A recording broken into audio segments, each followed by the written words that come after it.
about James Harden, right? But before we talk about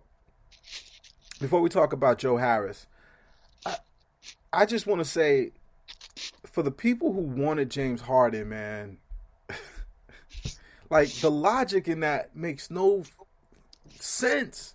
And then a lot of times the James Harden people will come back to me and say, every time there's been a big three, that team has won championships. Yeah. Are you talking about the Heat? Are you talking about the Golden State Warriors? The Golden State Warriors were winning championships before KD got there.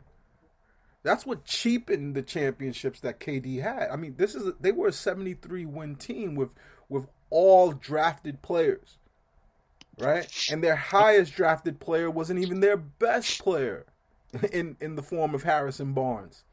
So the concept of three superstars for me has always been illogical, but more so on James Harden, because how much more do you want to score?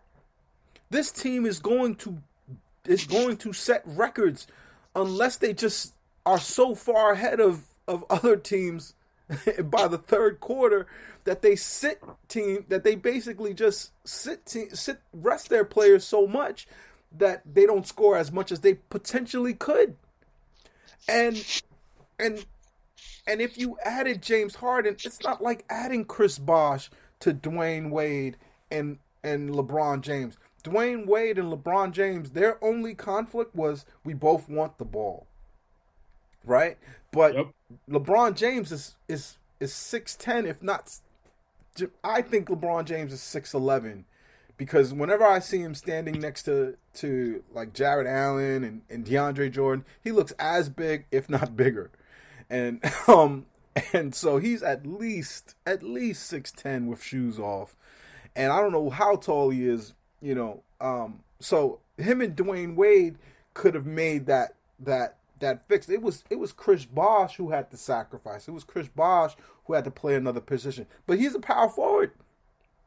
He had to become, in order for that thing to work, he had to become, a role player, and you're not bringing James Harden, who's at the club every freaking night, who's all about clout, who's giving rappers he just met 2 years ago $200,000 gift. That guy is not coming here to New York City to sacrifice. And you would ruin everything that's great about this team. And you know what? I am so thankful that Sean Marks knows that. And I can't stand seeing the reports over and over and over again saying the Nets and Philly are still in it. Maybe Philly, but if you listen to anything that anybody the Nets told you, it's like it's the craziest thing to me. Sean Marks, we are not engaged. Steve Nash, I like the group that we have now. We're gonna go with this. You asked Kevin Durant, I'm not thinking about James Harden. He's not on our team. No matter what, these star fuckers just obsessed with the idea of having three superstars, which is dumb, especially in the light of what we saw last night. Because it not only have they already dismissed it, but at the same time, how could you still to this time, after seeing these preseason games, think that James Harden is the answer to any question that the Nets have? And trust me, if the Nets are trading for James Harden, especially when other teams are talking about Simmons and giving up all this crazy stuff for him, if James Harden is coming to the Nets, it will cost you Joe Harris. And after what I saw last night from Joe Harris, that would be the dumbest thing. Joe Harris is a winning basketball player. I'm gonna go first with Joe Harris because I'm on my soapbox right now. I mean, look, I think I want to go back a little bit to the Harden stuff that you were talking about, because that I think was something that we were incredibly passionate about last night when we were talking, and like the Harden fans have to like be put out for pasture, and They're not even Harden fans, which is what bothers me the most. They're just the, name brand fans. the Nets fans that want him, um, the Nets fans that want him need to be outed and need to be uh, and need to be thrown to the Twitter walls because it like the notion that they're better off with Harden versus like Levert, Dinwiddie, Allen, and like 3 picks or whatever it is just so unbelievably asinine at this point. It's like it's ridiculous. Everything you saw from Kyrie would basically be taken away if Harden is there. Right. Uh, a ton that you saw from Durant would be taken away. Every player that plays with Harden seems to be miserable by the end. Like I think it's very telling. And someone said this on a podcast. I forgot who it was. I think D'Antoni probably has some weight with the Nets right now, especially with his relationship with Nash. If D'Antoni thought that Harden was going to be a knockout person that they have to get, I think he would be on the team right now. Yep. And I think it says something that a guy who coached him for 6 years, 7 years is like, no, I'm good. Like this is not. It's just not what they need. It's so far from it, and you know, as I go into this Joe Harris thing, I I like how Joe Harris basically made the whole thing tick in a way. Not in a way like a point guard who has the ball in his hand and is bringing it up court. I felt like KD brought the ball up court the most out of anybody on the team. But as a person, like the reason why this is going to work, and the reason why I believe so much that we're Eastern Conference, finals at the very least, at minimum. That's the failure to me. Yeah. But the reason why it's going to work is because of players like Joe Harris. Joe Harris has been given a freedom to do stuff now that he's never had, and then on top of it, he's with KD and Kyrie on the floor, having a former 3-point field goal percentage champion and 3-point contest champion, a proven shooter, and those things don't necessarily say how good he is or whether or not he's the best 3-point shooter in the NBA. Those things tell other teams we can't leave that guy alone. That when we're trying to focus in on stopping Kyrie, that guy is always lurking. And that's what makes this team great. You could not get rid of the best catch and shoot guy on the team, who also, and he showed it last night, who also is at 1 year, I think it was his second year with the Nets, he basically was number 2 to LeBron James on scoring field goal percentage in the paint. This guy finishes dribble drives. And which is my main frustration with Taurean Prince, who we'll talk about later. If you can't make a layup, you're not playing winning basketball. And last night I used the word willingness. People will do a job, right? People will go to the bench. I remember Dion Waiters, NBA legend that he was sent to the bench, and he was pissed.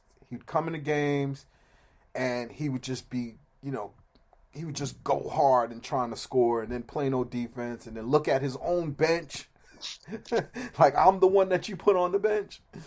And there's hundreds of those guys in the NBA.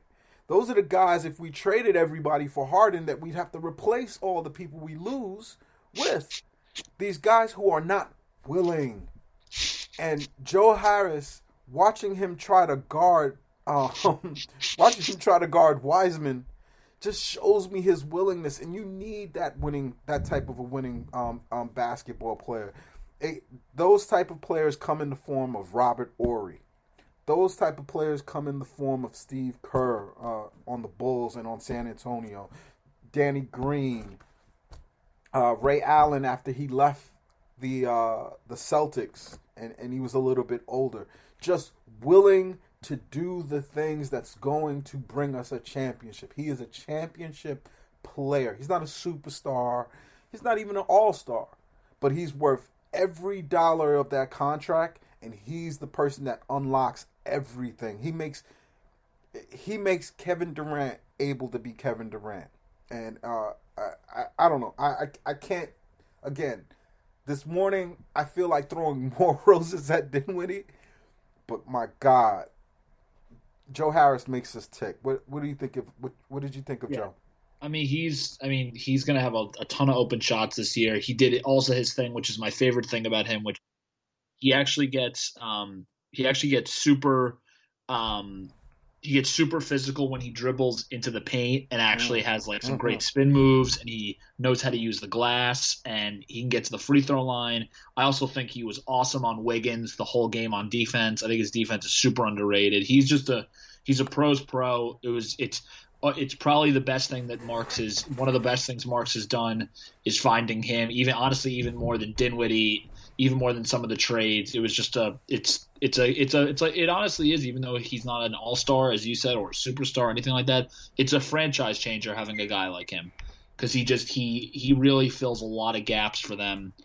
And I liked yesterday that he seemed more aggressive in shooting, which I like about this Nets team. I think this Nets team, it seems like everyone's kind of giving each other the green light because they kind of know how talented they are. You know, I wanted to talk the coaching staff and the game plan and all that after we talked about the bench guys, but it almost there's more continuity if I brought it up now. Mike D'Antoni, the way he teaches his offense and the way he gives players freedom is why players have their greatest shooting years underneath D'Antoni. I saw it when he was the Knicks coach, and the Nets fell victim. And we've talked about this before, I think. So if the listeners out there remember me saying this, but what was the guy's name? Williams was the last name. Sean Williams. Remember him? Yep. Yeah. Sean Williams suckered the Nets and Avery Johnson out of a contract because he had an otherworldly shooting year with the Knicks. And I think players on this team, even though Dinwiddie looked terrible shooting the three last night, I think he'll be better as he gets more comfortable in that role. The entire team has a confidence, and nobody looks at each other after a miss. There was a thing with Atkinson where he was a bit of you couldn't take mid-range shots. That's over. Everybody takes mid-range shots now. I cringed. Kyrie took a shot yesterday where he caught the ball at three-point range and he took one step inside the three-point arc and shot it. And I cringed. I was like, "Oh, that's a horrible shot." And it just went in it just pierced the hoop. I mean, it was amazing to see. And that freedom and that comfort and that rhythm, D'Antoni has a saying that there's energy in the basketball. And all you could see in this offense last night was that there was energy in the basketball, and you got to give credit to the coaching staff. And then lastly, I don't know, because I'm not sure if the Warriors are just trash now.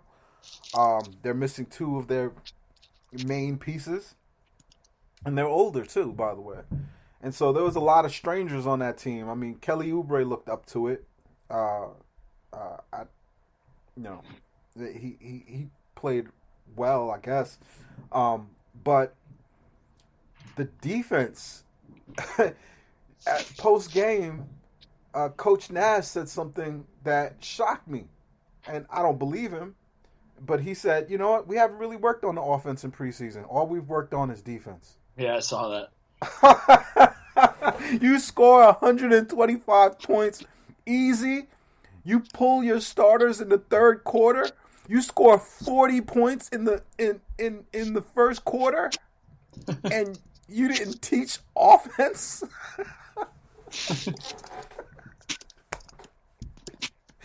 Wow, man! What did you think of the coaching staff, Sam?